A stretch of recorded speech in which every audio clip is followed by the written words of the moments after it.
Being a Nintendo Switch Online subscriber has been a funny experience, especially on the N64 side of things. Over the course of its lifetime, we've only gotten a very small selection of games, and some of the games that we have gotten has been a strange choice on Nintendo's part. But that's actually pretty representative of what it was like to own an N64 back in the day. The number of games it had in its library was very limited compared to its competition, the Sony PlayStation and the Sega Saturn, and some of the games that it did have were kinda strange. That's because in that generation, Nintendo decided that CDs and 2D games were out the window, and apparently cartridges with very limited space were the way of the future. That means that games like this,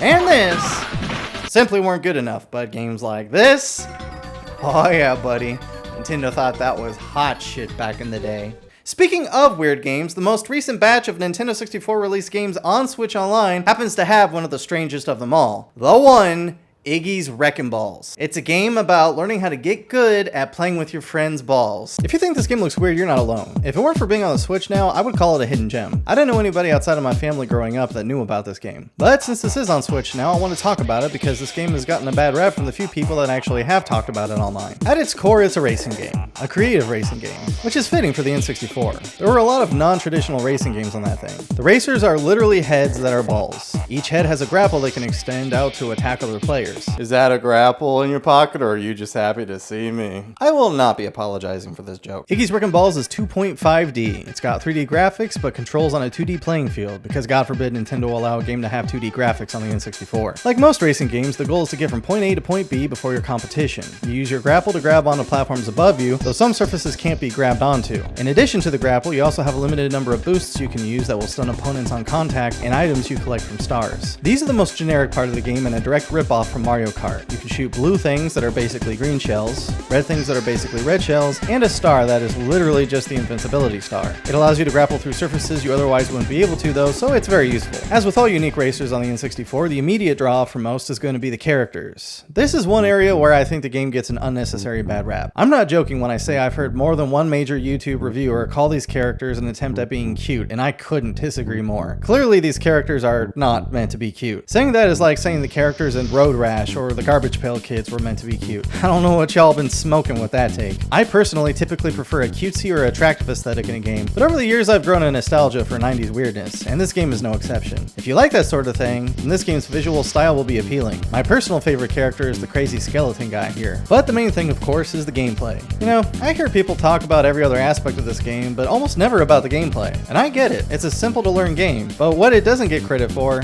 is that it's also a difficult to master game. Grappling is simple, yes, and the 2.5D platforming removes the complicatedness of a 3D environment. However, the further you get in the game, the more depth you'll realize it has. The races are placed on what's called towers. Each circuit has 10 towers total, varying between 1 and 3 laps a tower. The geometry gets creative quickly. Sometimes you'll be climbing up cylinders, but only one portion of a cylinder can be grappled onto. So you need to think on your feet and make sure you go in the quickest direction to move up. Then you'll begin running into platforms with arrows that move you in the direction the arrows are pointed, meaning you need to figure out if you want to go with the flow or fight against the current to get to the optimal platform. Then there are teleporters that transition between moving you forward in the tower and putting you back a ways. Things start to get really crazy once moving platforms are introduced. Like take this section for example. Spikes appear in the center for a time, and when they do, you have to grapple around them. But that's difficult when the platforms are spinning like helicopters. Or take this section when the shape of one level doesn't match with the other, making it hard to gauge at first where you need to position yourself to pull yourself up. Another important thing to keep an eye out for is alternate paths. You'd be surprised how many there are. If you ever come across a spring or teleporter that you don't see how to reach easily, it's worth it to explore and figure out how to do so. Course awareness can provide a huge advantage. Speaking of advantage, how the computer players play is much better than in some other racing games from the 90s. Back then, rubber banding was used to create artificial difficulty. I never experienced rubber banding in this game, but the characters gave me a legitimate challenge. You can actually unlock secret characters by placing first in every race in the circuit, and so it's no wonder I never unlocked any as a kid. Finally, guys, the soundtrack to this game is absolutely amazing. It's one of my go-to OSTs when I'm cleaning the house. It really feels like it should be in a 90s extreme sports dystopian movie where death is a possibility. Seriously, listen to this.